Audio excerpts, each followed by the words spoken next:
तो आज हम आप लोगों को संधि पे लेसन प्लान दिखाएंगे हिंदी व्याकरण में।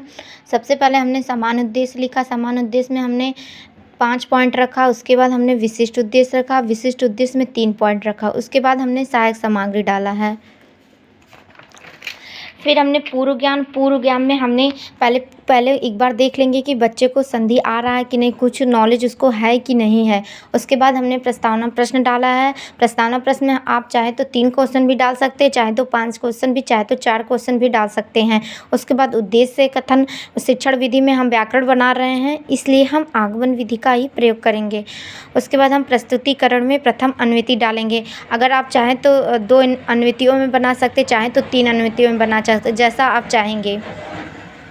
उसके बाद कथन छात्र अध्यापक कथन, छात्र कथन, फिर सैंपट कार्य लिखेंगे। पहले जब हम व्याकरण का बना रहे हैं तो हम पहले उदाहरण डालेंगे। उदाहरण में हम पहले 2 उदाहरण दे देंगे, 2 या 1 उदाहरण के माध्यम से परिभाषा पर जाएंगे। पहले हम देखिए यहाँ पे उदाहरण दिए हैं, उसके बाद हम परिभाषा लिखे हैं।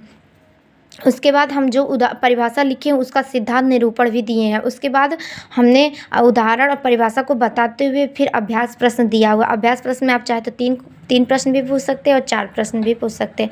उसके बाद हमने संधि के टाइप को बताया है। जितने टाइप होते हैं उसको मैंने एक बार लिखा हुआ। उसके बाद जब आप करने जाएंगे तो उसके बाद सैंपट पर भी आप 3 प्रकार को लिख दीजिएगा। उसके बाद हम गृह कार्य देंगे।